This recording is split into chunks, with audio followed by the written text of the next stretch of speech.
Hello and welcome to Social Innovation Japan. Thank you for joining us on our YouTube channel. We are a community of problem solvers, thinkers, and doers, creating a movement for change from Japan with the rest of the world. We hope you'll join us by following any of the links below, but for now, we hope you enjoy this video recording of our event with Unfiltered, where we discuss the future of media in Japan. Speakers. So we're really grateful and thankful to have Emi Do and Chie Matsumoto, two really powerful women, at least in my experience. And they're also two co-founders of Unfiltered, which is the first majority female journalism cooperative in Japan. So for those of you who are new to what cooperatives are or who aren't familiar with what the media landscape looks like, hopefully you'll learn a little bit more about what those two things are and why it's important for us to think about how the news is made and who makes it in order for us to have more inclusive and representative information. So I'm going to pass it over to Emi Do, who'll be kicking us off with an introduction to cooperatives. And just as a bit of a shout out to her, she is a cooperative expert. She's co-founded of an agricultural cooperative in Canada and just finished her PhD last year looking at governance structures in Japan. So a big little Zoom round of applause to Emi Do, and I'll hand it over to you. Great. The term expert is one that I always struggle with, Keiko, but thanks for the introduction. I'm super stoked to be here and speaking about a topic that I'm always rattling off about. And now I have a very tight place to do this presentation and can't wait to evangelize to all of you. So let's start first with what maybe some of you are talking about in your breakout groups. So when we talk about social justice and we talk about some of the issues that we're facing in society, usually we're referring to like an issue related to power, whether it's racial inequality or systemic issues that marginalize different groups of people. It's the ability for us to set priorities, to make decisions, and our ability to set norms. And different groups have access to this power in different ways. And how that applies to organizational structures and why organizational structures matter is because they reinforce this in our workplaces, in our institutions, in the way that we organize, and in the way that we run businesses. So just to make this a little bit more clear, I'm going to go through some organizational structures that you might be more familiar with and contrast that a little bit into why the cooperative model kind of addresses some of these issues. So first, let's start with the model that I think we're most familiar with, the sole proprietorship or the partnership.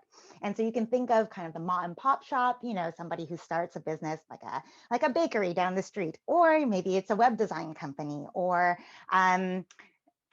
any host of small businesses that exist.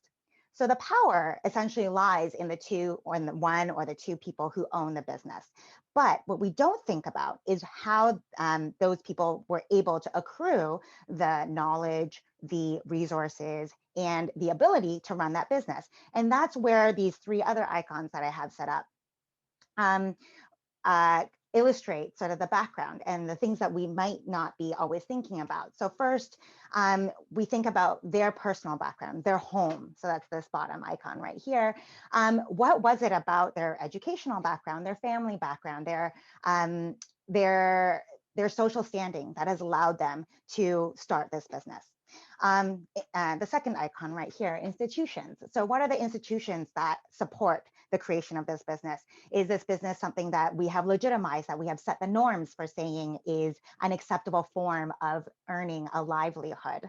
And lastly, and these two, the piggy bank or the money and the institutions are linked here because there are certain people and there are certain groups that are considered trustworthy of having access to loans or having access to resources, or for being able to put away and save for to create a business.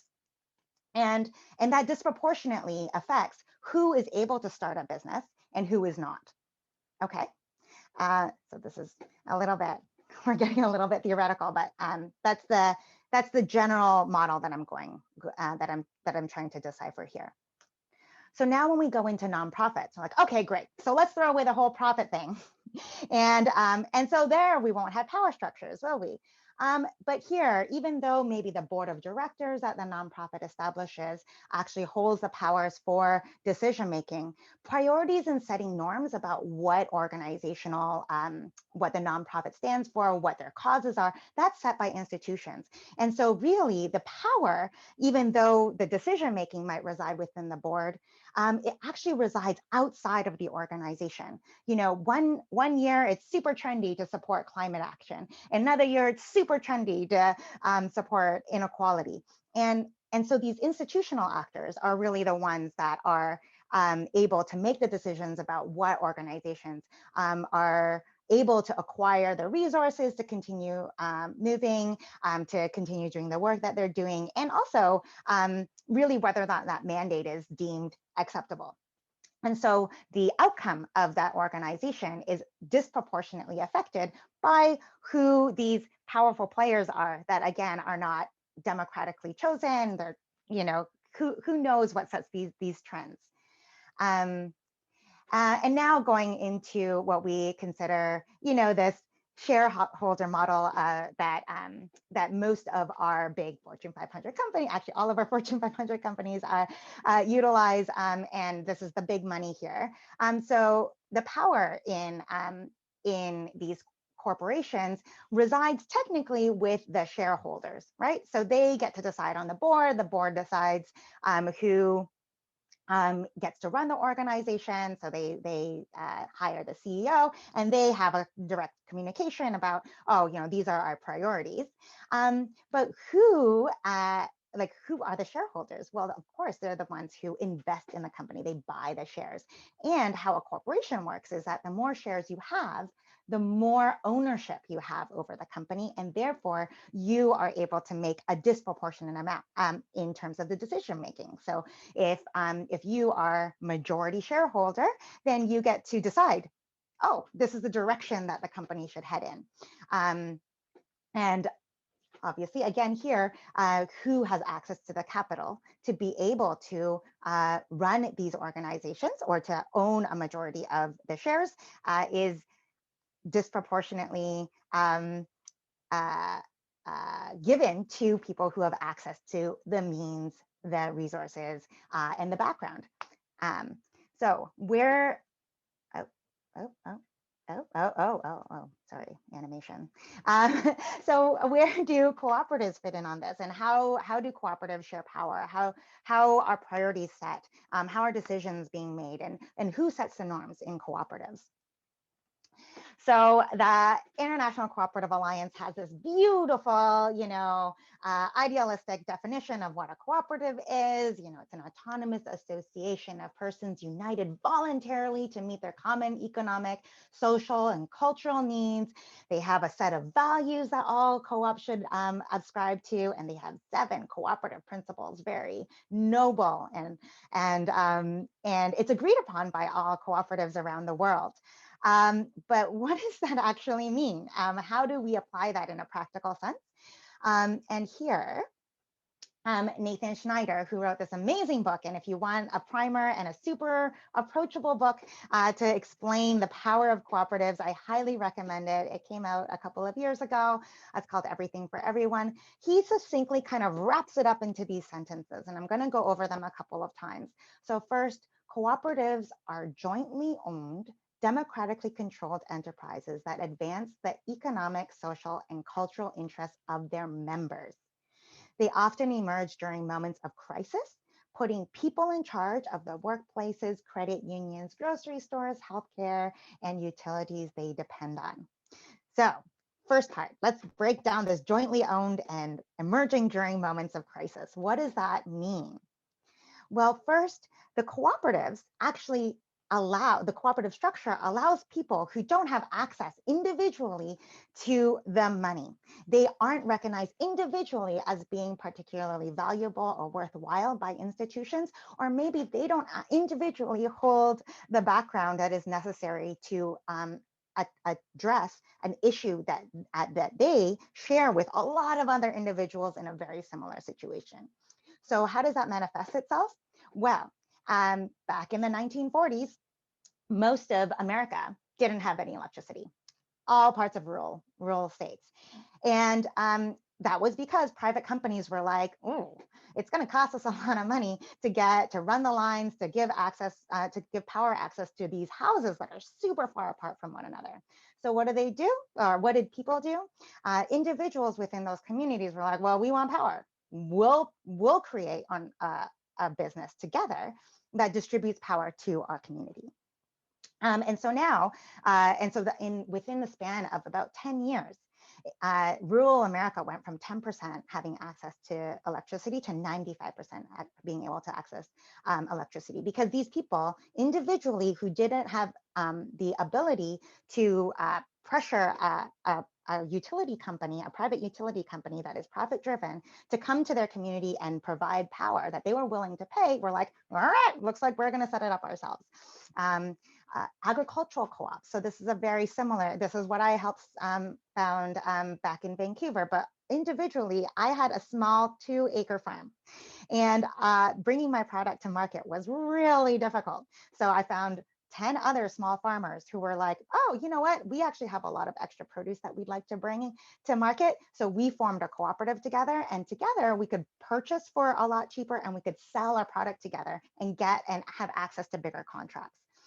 Care co-ops, consumer co-ops, these are other examples of groups of users, groups of members who have a very shared need, coming together and being like, oh, we want organic food and nobody's buying organic food. Well, if we create enough demand by forming this co-op together, we now have a bigger buying power. We now have bigger, buying power or selling power to access market forces, or access them, to gain market to access to market.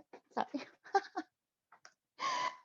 So some of these examples in Japan that you might be familiar with, and these are huge, but JA, and we can talk about the controversy about this because this is what I did my dissertation on. But it's formed of a whole bunch of small agricultural cooperatives all across Japan that are owned by individual small-scale farmers, which is an incredible system that have formed larger agricultural cooperatives, which is the prefectural JAs, and then they banded together to form the national JA, National Federation.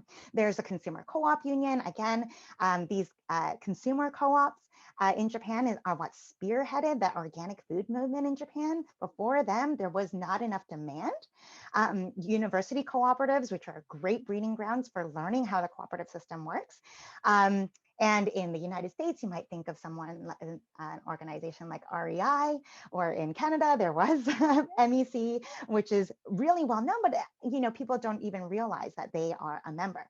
So this is where that second part, and this is the really critical part in order for this to be a vehicle for change that I was purporting to, and I've been advocating for, is that cooperatives are democratically controlled enterprises, and they put people in charge. So how do they do that? What is a mechanism that allows cooperatives to stand apart and to really address this power issue? Well, first, first, they have a basic principle of being one member, one vote. Okay, so that means that you could have invested, you could have come from a very wealthy family, you could have invested, 1,000 times as much as your farmer down the street who is investing what they can to start this cooperative. But in the end, we recognize that each individual has a right to participate in decision making. So in that shareholder model, where if I contribute 51% of, or if I buy 51% of the shares, then now I control who gets to be the CEO. It doesn't work like that in a cooperative, where each member has their voice heard. Also, cooperatives have the ability to set, because they are able to do this, they can elect a board that is going to make decision-making protocols that reflect their values. Not every cooperative does this, and this is why we have these problems with these larger cooperative organizations. So things like JA, or the Consumer Cooperative Union, or University Co-op, sometimes people say, oh, it's a bureaucratic mess, like I'm a member, but I don't get to participate in decision-making. It's because some of these decision-making organizing protocols weren't established in a way that enables each of those voices to be heard. And that's totally a negotiation between members and how the cooperative was founded. So again, it's just a model. It can be misused, but it allows for a foundation. It's kind of the same thing as being like, oh, you know, a benevolent dictator versus a democratically elected one. There is a backstop measure that allows each individual member to participate in changing and taking ownership over that organization. You can put in conflict resolution practices that, again, enable you to ensure that the working environment or the buying environment or the selling environment of that organization reflects the things that are most important to you as a member and with your fellow members. And again, communication agreements and code of conduct, these are now becoming standard practices within new cooperatives that are getting started. Okay. Oh, sorry. So let me just go back to that power. So when we talk about power, what that means is that the collective, the main users, the members that are utilizing this organization, because that's who's going to invest, right? So if you feel a need for there being this gap in the marketplace, you can now contribute and help to make a set of priorities, to make the decisions, and to set the norms that you as a group have collectively decided is what your organization should represent. So how does this all link into media? I'm going to hand this off to Chie, and she's going to explain sort of the media landscape in Japan, and we'll bring it back to how the cooperative model can help address some of the issues. Take it away, Thank Chie. you. Thank you, Emi. Can everybody hear me? Yeah? Okay. I just heard Emi talk about cooperatives, and I still remember the day when I heard this concept of cooperative. I just fell in love with it, and I thought, this is it. This is the ideal form that we can actually build our own media. I think when we look at the state of media in Japan at the moment, this will probably help understand why Unfiltered chose the cooperative model. Now, the key word is the word independent. Media must be independent. Media must act independently in any democratic state. And Japan, of course, is a democratic state. Sometimes we don't feel like that, but it is. And in our constitution, the Japanese constitution, Article 21, actually this guarantees freedom of press and freedom of expression. And just like any other democratic state, media must be independently acting. And the reason why it's so important is because we are to serve the people's right to know. We need to inform the people provide the information that they need to improve their livelihood and to improve their rights.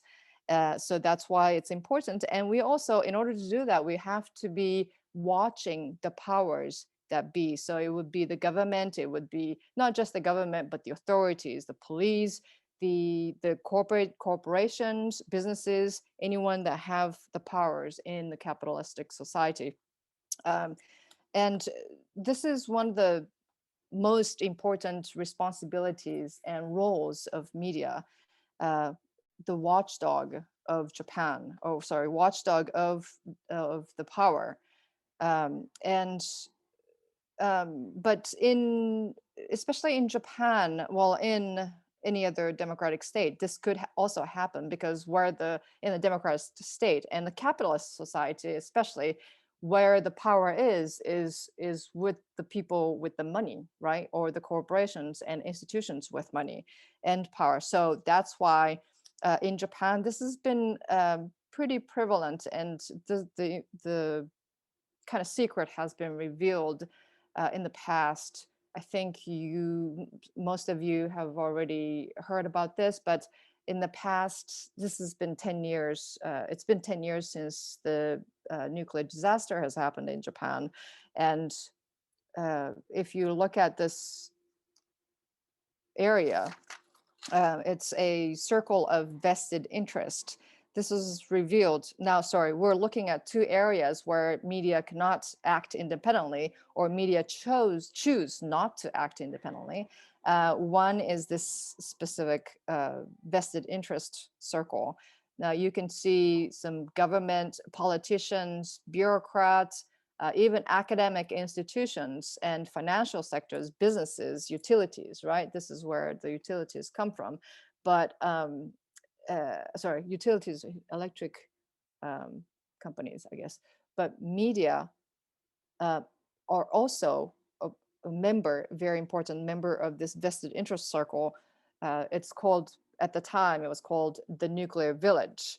The concept was introduced and by academic scholars like Jeff Kingston, for instance, and some other independent media and independent journalists.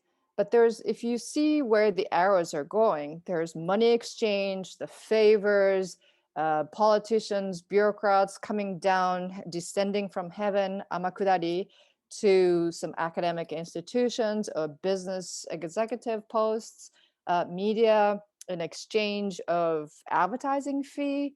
They do run their own media entity, media organizations. And so in this diagram, you can actually see how the information might be controlled. And with that, for a long time, for past 40, 50 years, ever since the nuclear plants were built, the people were fed this information saying the nuclear energy is safe, clean, it's cheaper.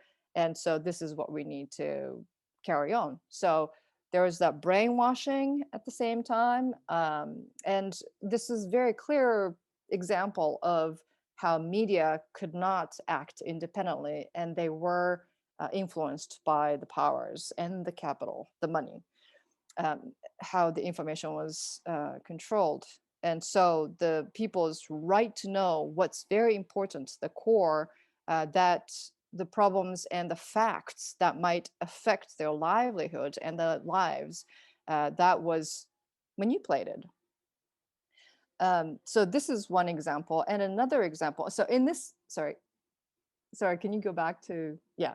So in this case, it is very difficult, for instance, for media to reveal the truth about the utilities, or in this case, the same case you can see in the labor issues, if the companies that are actually providing sponsorship to media organizations, it is very difficult for media to actually go against them and say present labor issues in that company, for instance. So that's also another issue. But there's also another area that we all need to look at. This is representation, gender representation in media organizations. And this is pretty outstanding if you look at gender breakdown of media industry. This is a survey conducted in 2018, shortly after the sexual harassment issue came out. This was TV reporter, woman reporter actually was sexually harassed by high-ranking finance ministry official. That came out in April of 2018. But after that, media union, which actually I'm a member of, we conducted a survey for TV, newspapers, and also publishing companies. But you can actually see how overall the number of employees, or among the employees, there's about 20% of women in the employees. But if you go higher up in the ranks, there's very few representation, very little representation of women in the executive positions, that is decision-making post of media organizations. And so the information within the media companies, that is already, there's a lot of pressure and there's a lot of control within the organization itself. Unfiltered actually has quite a few members who have experiences working in corporate media, and they have uh, experienced this firsthand when they, for instance, when they want to report on some gender issues and they present this to their desks, copy editors, the managers and the bosses. They're often male bosses, and the reporters are friends, are members. They say, this gender issue is very important. And their bosses will say, gender issue again. As long as you say gender, um, no one is going to read it. No one is interested in it. And that's what has happened and is happening still in today's media industry. So that is actually, so yes, so representation really matters and it's very, very important. Now, when you have very small number of women reporters, especially in the reporting positions, this happens, one of the most serious cases happens. This is sexual harassment. As I introduced in 2018, there was a serious case of sexual harassment against TV reporter. And as most of you know, Shiori Ito, who is a freelance journalist, she was raped by TBS executive producer. Now, this is also something that, this is a survey that we conducted, the Media Union conducted in 2018. We have had 70% of women who said, yes, they have been sexually harassed. And we actually asked about who their harassers were, who their abusers were. And the surprising facts came up. Now, you can totally imagine maybe within the company, male colleagues, male bosses, that's pretty common. But what's really surprising and disturbing is that the next up is politicians, local and central, prosecutors, police, and also bureaucrats. And they are second majority perpetrators, abusers, and harassers. And so this becomes a very serious issue in media industry. Now, this means people who are in the higher position, in the very powerful position, they're harassing the reporters, the press. And it means that in exchange of information, you need to give me some sexual favors. That's what it means. And so if you're a reporter and if you need that information from this powerful man, you need to do something about it. And so that's how it was controlled. There's this information being controlled in that area too. This came out, we actually exposed this issue in 2018 and it became a very, very serious prevalent issue. And we found out that that was actually widespread. And it is still going on, but this is important to notice. Now, so from that, we actually do see this is another area where we need more representation of, bigger representation of women in media industry that helps guarantee independence, reporters independently getting information. Now, so the power structure. Okay, thanks, David. So in media sphere, from the examples that I provided, this is just two areas where we see how media need to be independent and how journalists and reporters need to be independent. Yeah, so the power structure, as Chie illustrated, the priorities, who sets the priorities, who's making decisions, who's setting the norms as to what the public is wanting to hear about, is severely impacted by a very small minority of the population. And this is where the cooperative structure dun, da, da, da, allows us to really question and bring or change the paradigm of as to who gets to participate in deciding what stories need to come out. What's really exciting about Unfiltered is, again, as we mentioned, we have a large number of women, female journalists who are now owners of this media company, this media agency.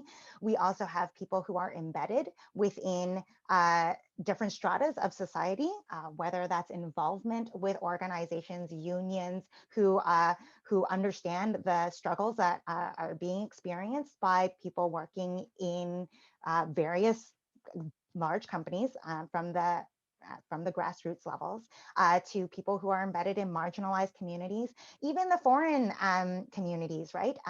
If you are English speaking and you're not Japanese speaking, you're in essence marginalized in some sense. You might have power in certain areas, but you also are disempowered in other ways. And so by being embedded in all of these communities, we're able to bring that kind of representation to the decision making, to a decision making position. So how we work as an organization, we're a media agency. And so the black is the external to our organization. Yes, we'll accept pitches from freelancers, but the majority of our businesses is conducted through selling of articles. This is a typical of a media agency. We sell articles to content purchasers. We have subscribers who want to read our articles, for example. But within the organization, we're structured a little bit differently. So we have journalist members and reader members who are like, yes, I want this kind of media organization. I want to hear these stories. I want to know what is going on in Japan. That's not just the picture being painted by 80% male Japanese, older male Japanese decision-making body. Let's support this, or let's create this together. And within our structure, we have we make organizational decisions. We have a code of conduct. We have conflict resolution protocols to ensure that, hey, our working environment is one where people feel safe to be able to communicate, where people are able to bring stories that they think are important to their communities or to people that they know of in certain marginalized communities. We have readers who can give feedback and say, hey, actually, so you might not have a journalist embedded, but let me bring you into an issue that I have and that I know that an entire community of people in Japan that are struggling with this issue. Yeah. So right now, this is our beta site of our website. It's up. It's we have some really awesome articles up there already, and we're looking for other reader members to join us to help form this this media agency so that it is reflective of the diversity of issues and people that make up the Japanese population, or the residents in Japan, I should say. And our big ask of you today is if you're interested and maybe not ready to commit to becoming a reader member, then please subscribe. It's 500 yen a month or 6,000 yen a year. Right now, there's a special discount, so you can get a yearly subscription for 5,000 yen. And if you would like to contribute your time and effort, right now we are looking for some help on social media strategy, on website design, and really a lot of help in spreading the word about what we're trying to do and the movement we're trying to help foster. All right, we went a little over time. So could I just like add Oh yeah, a little bit of thing? I think to the audience who gathered today, I think what's very important is it's just that the voices that we represent is very, very important. So journalism and media, or sort of the press, is supposed to look at and work with the people, and that's where we must focus. But these days in Japan, media, or mainstream media especially, they're looking at a different direction. They're looking at where the money is. So the true journalism is for the people and to represent people's voices, and that's why we're here, and that's why we created this Unfiltered, so we can work with the readers that are you. And especially with this community, I think if you have noticed, in Japan, English language media are basically dwindling, and this is another option, another new option that we could present. So Oh, also, we have some of our members here with us today. yes. So Kim Hughes, Joan Bailey, And I think, oh, Masami? Masami is here. Matt's also a reader member. Anyway, it's really great to be working with them. We have some really, really hot, new, juicy articles coming down the pipeline, written by some of the people who are present in this room. And yeah, so we really look forward to working with you, and we hope that you'll jump on board and help us build this media agency to counter some of these trends that we're seeing. And if you have any questions, we're very happy to answer to that. Thank you so much, Thank Chie you. and Emi. So I'm going to try to change the viewing to show all of our participants. We have a little bit of time to do Q&A. And so let me just stop share this for a minute so that we can see everybody who's taken the time to join us. Hopefully you've learned something new about media in Japan. And I think the most important thing that we want to encourage you all to think about is how our ability to influence the information that we get can look like in a format like a cooperative. Because I think we've come through a year where it's been pretty evident that there are systems that have cracks, that don't support people who are not as fortunate to have a certain degree of privilege. And also it's important as a community for us to support one another more than anything. So I think, thank you so much, Chie and Emi, for kind of giving us a primer into what media and cooperatives looks like. I know that this is probably maybe excited a lot of people to learn more. Chie and Emi are both academics and do public talks all the time. And we have 30 minutes after this to go in more depth with questions. I see some coming through at the moment. We will be sharing information on how you can continue to support Unfiltered afterwards. So make sure you check the PTIX information. And thank you to everybody who shared some resources as well. I see Kimberly Hughes shared some YouTube, and people have also included some other sources to consider.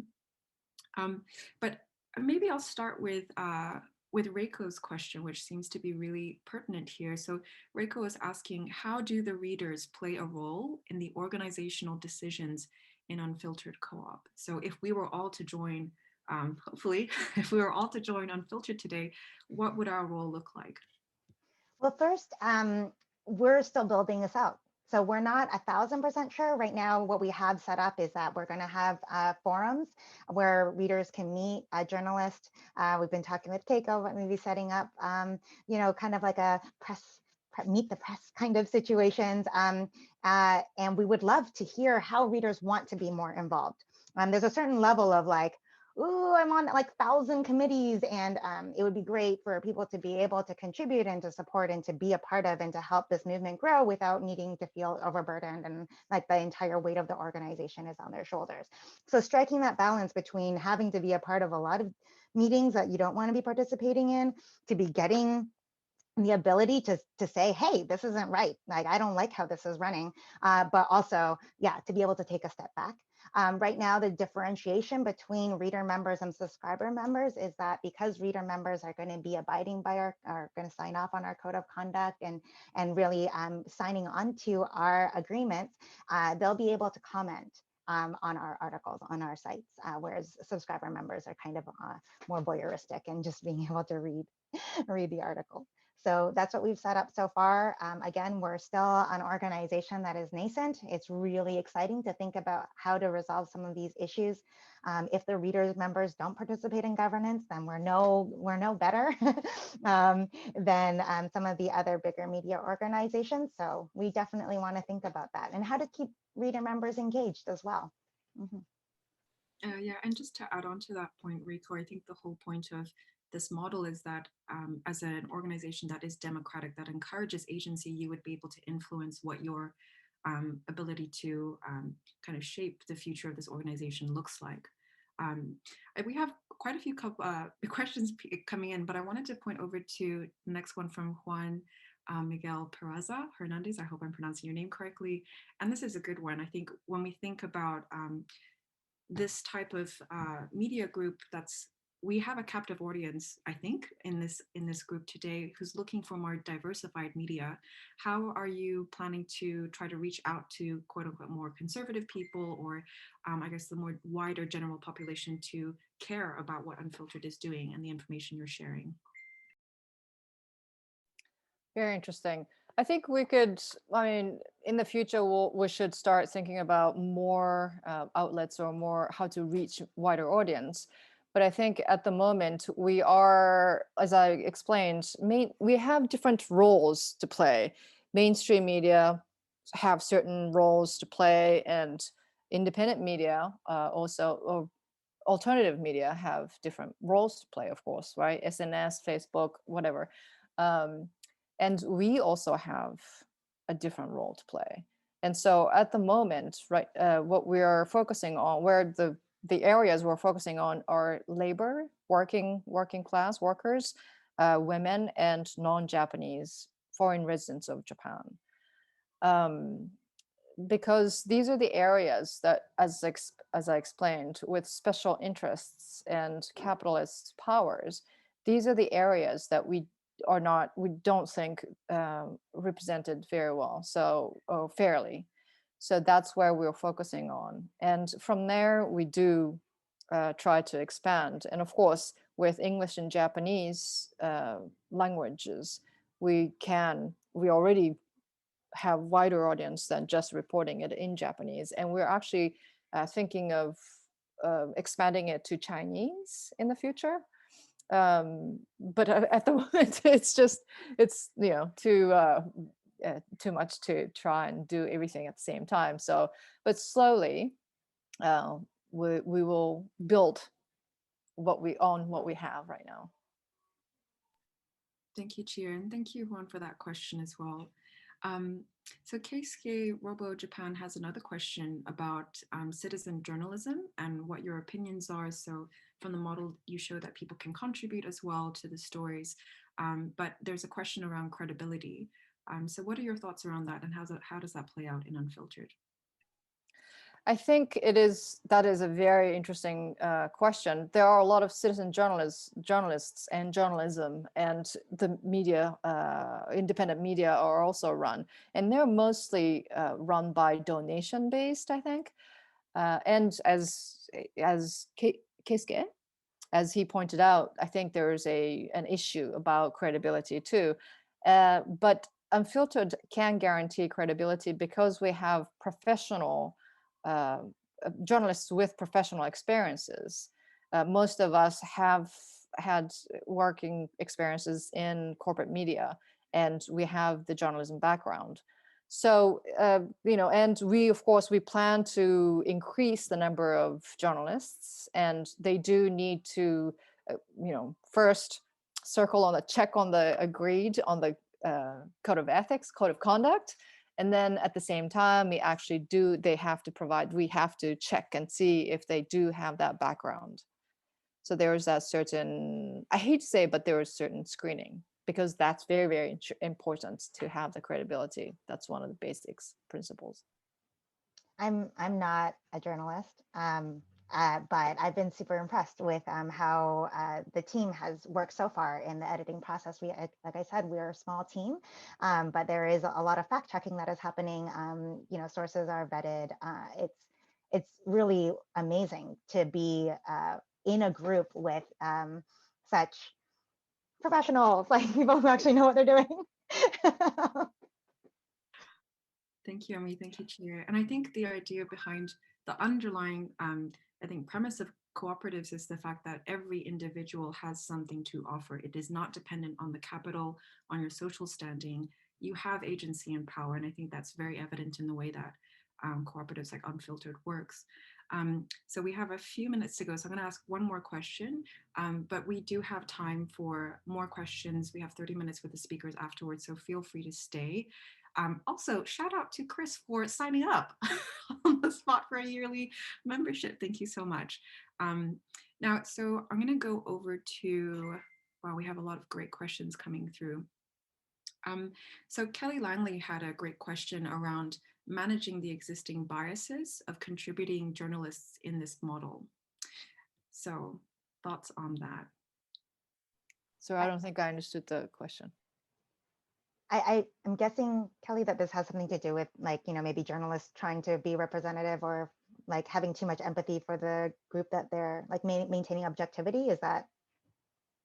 Yeah, I mean, I guess so. I mean, every source of journalism has their own spin on different issues, right? And it sounds like the cooperative model, you're trying to make it very democratic, very objective, but how do you, in practicality, actually manage that? Because essentially there has to be somebody at the top, kind of an editor type person, and they're going to be having their own biases. Perhaps they don't want it to be about this issue, they want it to be about another issue, and they're similarly going to be kind of maybe filtering out some of these things that you've talked about. You said in your example that, maybe the male Joshi is going to say, I don't like this because it's about gender, but how do you kind of approach that type of issue on the flip side of the coin?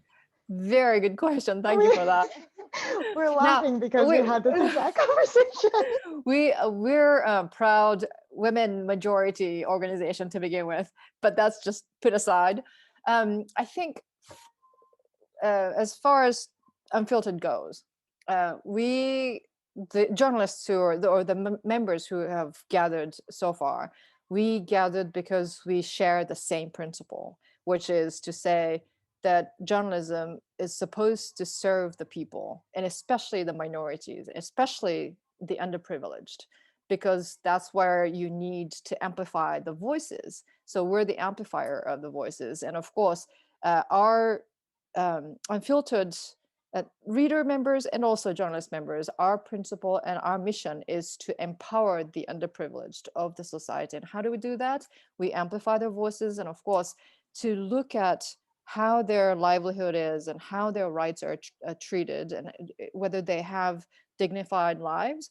And by looking at that area, we do know what needs to be changed, where it needs to improve. And in order to do that, we need to empower the people by reporting on them, and by reporting digging up the problems they face, and eventually leading them to policy making, so that we can actually change the politics of that involves their lives. So by saying that, the journalist members that we have so far, we're all on that side. So within the minority, within how to cover minority voices, how to cover livelihoods of the people, that might have certain conflict, what's more important and what's not important kind of thing. But as far as talking about the entire structure of the society and how to cover that, we know where we stand. And to build on that, Kelly, I think like this is where I was chuckling with Chie earlier.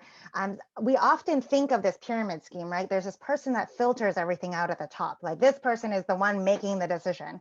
But actually, how we've structured the working process is we think of it more as a flat, like non-hierarchical, like conveyor belt.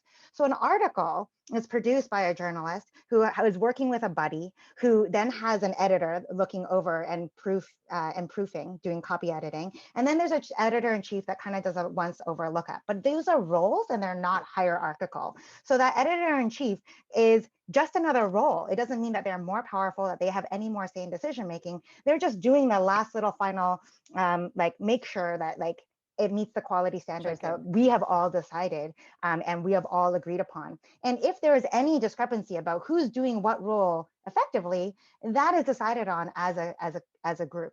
And in terms of all the other decisions, we've come up with a decision-making protocol. And the decision-making protocol has different ways that we make decisions. So whether it's by consensus, whether it's by consent, whether it's by allocation, or whether it's by, and so we have all decided about what we think the agency of each different member is on different types of decisions being made. And that kind of addresses whether or not one person is going to have a greater say over another. And therefore, all of and again, because we're not all labor specialists, and we're not all gender specialists, and we're not all LGBT specialists, and we're not all like, so people can balance each other out because everybody is empowered to do so. Thank you, Emi. Thank you, Chie. And thank you, Kelly, for that great final question. I think that was, I don't think I've seen Emi and Chie so excited to answer that. But yeah, I think just to round that off, Kelly, the question here is, not how to manage bias, but how are we being as transparent as possible around the biases that exist? And what is your ability to influence that as well? So compared to the other models that exist today, I think what cooperatives do provide is an ability for you, almost like blockchain, you know exactly where you are, you make it very clear and communicate what your interests are, and you decide as a collective.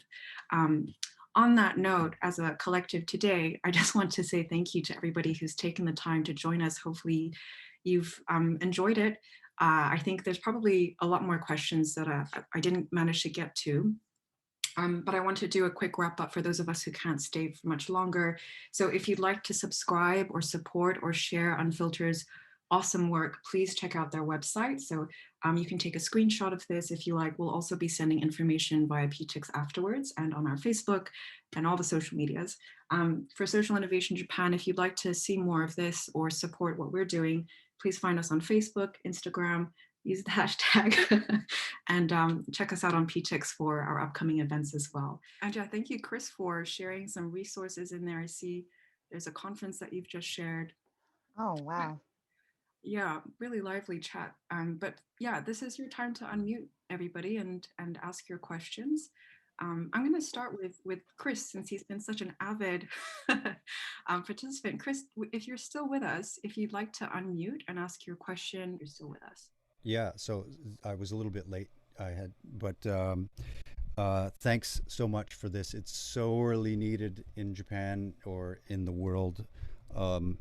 So yeah, I mean, the thing, the media outlet that pops to mind is just a democracy now in terms of information.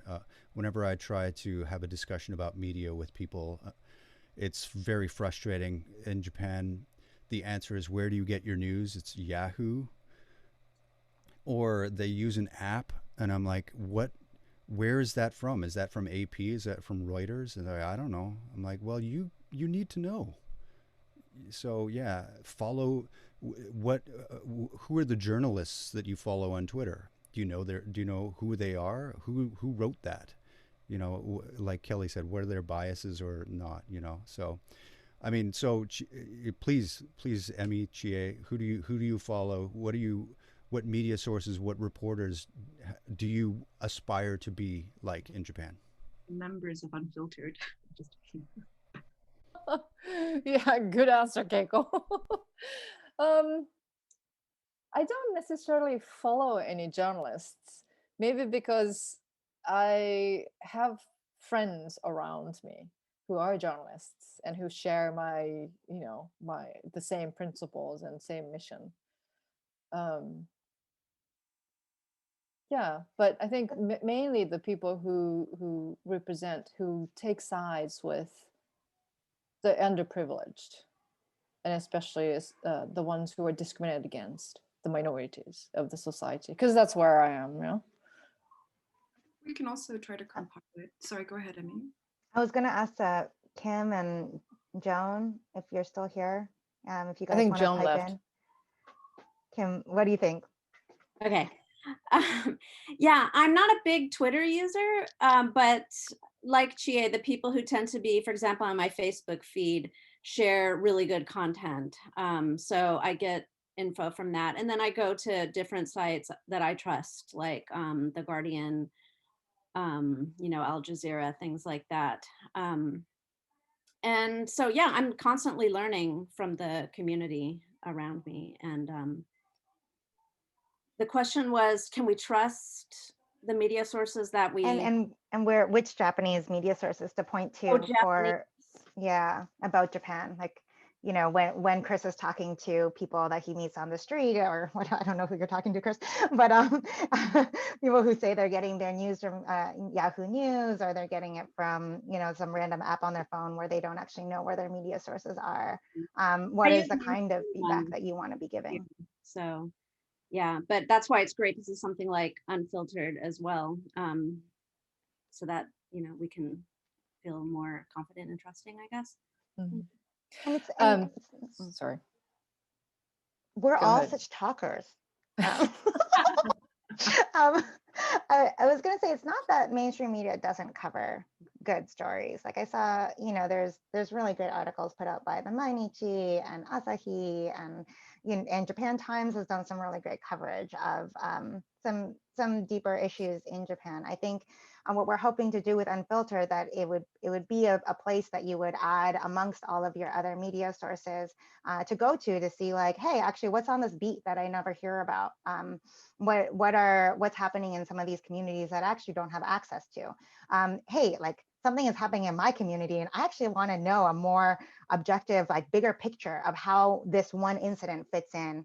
It was really, really, like, one of the things that, like, really cemented it for me in this past month was, you know, Chie covered a story about a death that happened just down the street from where I live, like literally 3 blocks away. I had no idea that a homeless woman was beaten to death, and how, and that implication of this entire demographic of women who are at risk of A, becoming homeless when they are working every day, and B, have very limited access to resources. I had no idea. I also had no idea that there's an entire community of people who are trying to support these women. And there's so much work being done. No clue. This is happening down the street from where I live in Tokyo. We live in such an anonymous and fragmented society that it's really great to have a place where there are people who are engaged in these different communities, who are coming together and saying, oh, this is actually something that's really important and is happening, and this is how it translates to bigger issues in society. And this is a place where you can come to get that information. And so I'm a reader. I have the exact same opinion as you, Chris. Like, this is why I was like, Chie, let me help you, because I am starved for this kind of information as well. As an English, I consume most of my media in English. You know, if I try really, really hard and I'm very, very patient with myself, I can read in Japanese, but I would love to have, like, I was craving. And so this is where I step in as a reader member, and I'm like, okay, this is a need that I am feeling as a member of this community. How can I help to make this happen? And that's why I'm coming in and helping to invest my time and my energy and my money to be able to set this organization up, and so that it can represent the things that I want to see. How can this become the new democracy now for Japan? How can this become the new insert whatever you're wanting? Chris, I think I teach this at Hosei University, but I usually tell my students to check on various newspapers or print media or whatever, different media and news sources, to get like a rounded up information, I think. And I think, Chris, to your point, maybe Probably the the key. wider, oh, sorry. Go ahead. Yeah, I think just the wider frustration that I'm hearing from you, Chris, and perhaps to a lot of people who are joining us today, is that the faculty around critical thinking, when we're receiving information, especially in an age where we have so much, and the tendency to believe things that are more popular or viral versus actually questioning, you know, is this actually accurate, might be the deeper frustration. So platforms like our Unfiltered hopefully prompt people to ask themselves, why have I never heard about issues around homeless women in Japan? And how can I participate in that conversation or contribute towards solving that? I think that's one of the great things around Unfiltered, is it is implicitly helping people think more critically about the systems that we live in. But yeah, there are some questions in the chat, but I would want to just open it up to anybody here who has a burning question that they'd like to ask. Juan? Yeah, I would like to ask about people that do not really have a formal background in media. For example, I'm just going to finish my master's this year, and I don't really have any work experience because I have not had time, since I have been studying nonstop since I began when I was 5 years old. but I'm very interested in media and I would like to collaborate in any way possible. What about people that were in this condition and would like to collaborate and would like to contribute, but we are not journalists and we don't have the experience yet? I think one of the things that we could do, I think we still get stories from freelance writers. They're not necessarily our members, but we do actually ask to contribute. So in that case, we have the staff, we have journalist members already at Unfiltered who can work with you. If you want to contribute as a freelance, then that's the way to go, I think. And we will do the fact checking, or if you need any more interviews or background information or experts' opinions, then we can work like that, if that's what you're asking. And And congratulations. then eventually you can join us as a journalist member. It is so great to see young people. I mean, as someone who's been around for a while, just this like intergenerational thing and seeing all the energy. I mean, the media landscape has changed so much. I think that's why I didn't even know how to answer your question, because things are changing so rapidly. And I think now, yeah, there is a lot of, distrust of what's out there on the media that maybe hadn't been there or hadn't been talked about so vocally. So yeah, it would be awesome to see young journalists, start submitting your stuff and, get your voice out there. That's really inspiring. Well, and I think that's an open invite to you and anybody else who wants to share information that they care about. I think there was another question that seems pretty pertinent to folks in this group, and it's from Chris P. I don't know if you're still with us, Chris, but it's a question around not being sure of the protection or freedom of speech and assembly for non-citizen residents have in practice. So he's mentioned that he's a bit afraid to participate in some political organizing events because he thinks he'll be targeted and unprotected. Do you have any thoughts on that? Yes, we do. I think something like that, of course, we do want to protect, people's safety to begin with, if they want to contribute. And so there are ways to do that. We would, for one thing, we would have to, I mean, this is a democratic society and freedom of press is guaranteed and everything else. So we would want to have the journalists' names along with the stories that they produce, that they report, because that's also lead to credibility for the readers. However, in case of dangers, risks, there are ways of saying that this was published by Unfiltered, and we don't necessarily have to have the writers' names up there if that's what he's worried about. Thanks, Chie. And just to tap onto that, I think all of the members of Unfiltered, well, majority of them have a lifetime of experience kind of not just reporting on it, but actively advocating for people. I think we had a meeting with Chie the other week, and Emi, and she was going to go support women and sign up for social welfare. I mean, I think they're just such phenomenal kind of, Avenger style kind of superheroes to me. So yeah, I think the fact that they have practiced what they talk about is a huge kind of testament to what you'd be supported with in this group. Yeah, most of us, I think maybe because we fell in love with this cooperative concept because most of the journalists members have experience or are members of unions. And that's probably one of the reasons we believe in collective power. Maybe we can do another event on unions and what they could look like today.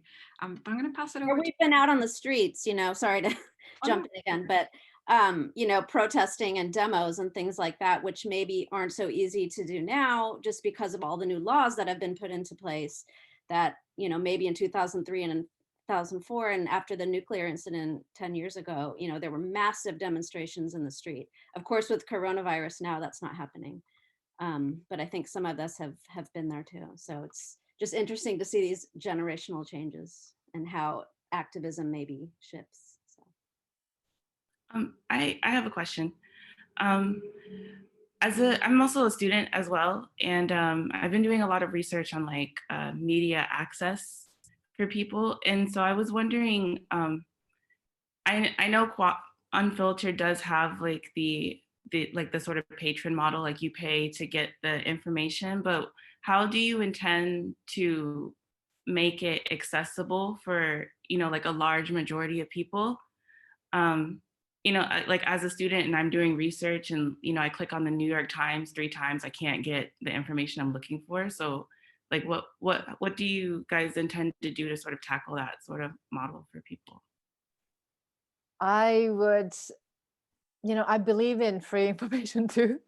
And so I would like to make everything free and accessible to everyone.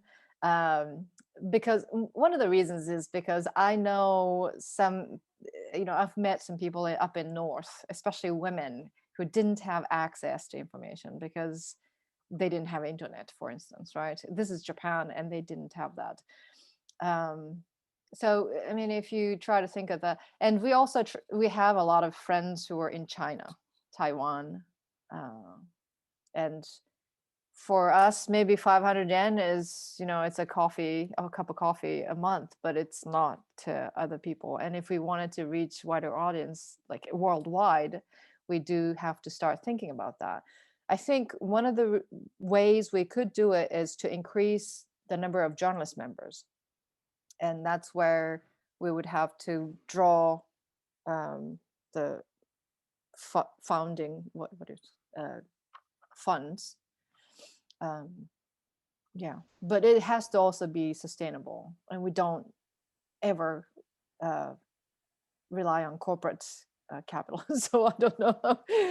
Maybe you can give us some ideas. That would be great. As someone that studied finance, I have an idea.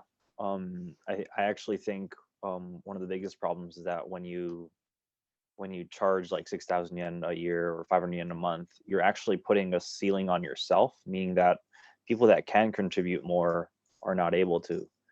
And so you're actually limiting your own potential. And, I've been kind of, Chie, you're on mute, but I've kind of been operating, and I think Emi knows this because we are a part of the Burning Man community about like gifting.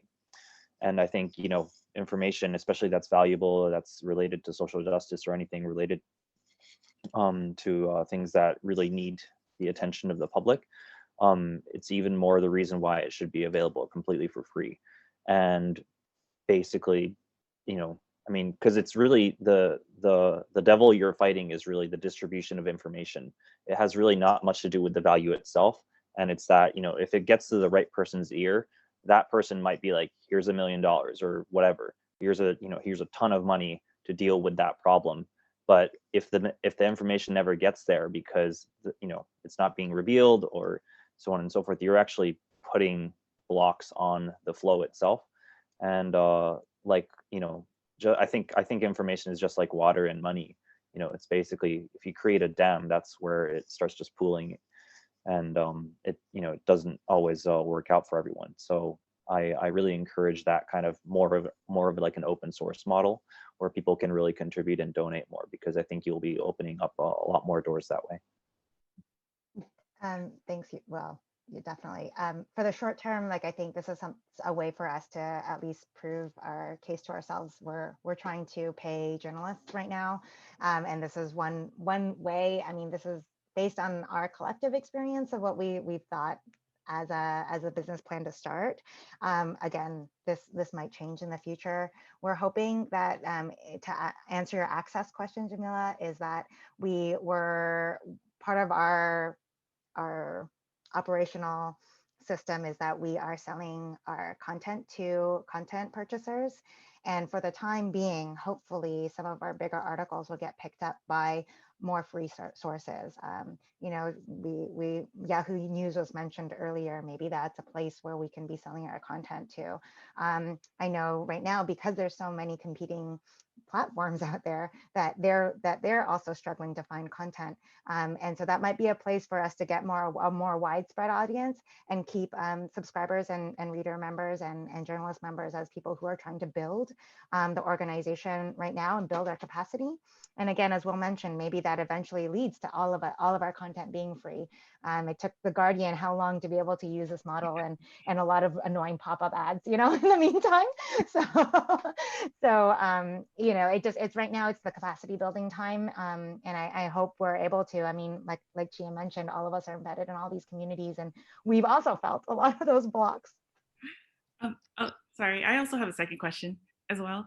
I know you guys said that you're thinking of expanding into China in the near future, and it had me thinking, like, how do you guys intend to like combat sort of the censorship that goes on in other countries? Like, I know Japan has its own censored media, and China is very big on the censorship as well, where like my friends can't even get Facebook some days. So, like, what do you guys intend to do for things like that? That would be a very difficult question. I think even if we want to reach our friends in China or whichever country that has censorship, I think by trying to, I couldn't find the right word, but impose what we want, that might put them in danger too. So reaching them with the information we want to provide may put them in danger, and that I don't want to do that. And so in that case, we would have to talk to the people there and what's safer and what's not, and then figure out what we should do. Thanks, Jamila, for that question. And maybe there's a happy middle ground where we can have an option to gift membership on Unfiltered in the future. We have 3 more minutes, so if anybody would like to pop in with one last question before we wrap up. I have a question. How much, as people that work in this unfiltered environment, how much would you say, or do you have any thoughts on how much of the information you feel like isn't being, written properly or mentioned in a way that's unbiased is due to the Japanese information resources being skewed in many ways? Like, I'm unique because I can read both Japanese and English, and I've been using the internet for like 20 years or something. Like I know all of the channels at this point. And and there's a lot of deep web resources in Japan that not even Japanese people know, let alone journalists. And you can say the same thing about anywhere else in the world, frankly. How much of that do you think is really coming from the cultural side of things versus like the language side of things? Interesting question. The cultural side of things, I think this has been a huge issue in the past, I don't know, 10 years, 5 years. I mean, it's been an issue, but it's been revealed, I think, ever since there was that exchange at the press club, press conferences at Kante, the prime minister's office. There was a huge battle going on with the Tokyo Shimbun reporter and current prime minister, but former cabinet secretary. Before this happened, there was a lot of that gatekeeping going on in the newspaper or news industry. There's gatekeeping going on. So there are desks, bosses, executives, there's every gate. Yeah. And then the gate people say, no, we don't want that information because of whatever reason. It's not just the control of the capitalists or the bosses, but with their own personal feeling or personal connection with someone, they would presume if this information is out, they might get the reprimand, or they might get any kind of, they might have to pay for this, So right. There's a lot of assumption going on and sensing what other people think. And that, right, I think, has a lot to do with a cultural aspect. Right. So maybe that's more of like internet culture, like underground channels versus like mainstream, I guess, at this point, right? With like there's anonymity on the web, even though that's being severely threatened at this point. No, actually, in the mainstream media, in the traditional media, there is that word sontaku. I don't know if you have heard that word in Japanese, but sontaku is something that you actually respect the other people's whatever mission or opinions and Right. or how they react, how they might react, and so we won't do this, and we won't, we'll think come short of that. So, this could probably be a whole university course on the nuances and accessing information in Japan. But thanks everybody for your questions. It is time for us to wrap up, and thank you to everybody who stuck around towards the end. I hope you have a great rest of the weekend. Please look out for more information again on PTX and on Facebook for follow-up things. And yeah, I hope this is the start of more conversations and actions with Unfiltered and with your peers. Change starts with a conversation, so feel free to share this with the people around you. And yeah, thanks everybody. Thanks for joining us on our YouTube channel. If you'd like to find out more about how to get involved with Social Innovation Japan, or to learn more about how you can support or join Unfiltered, make sure to check out the links below. Until next time, thank you.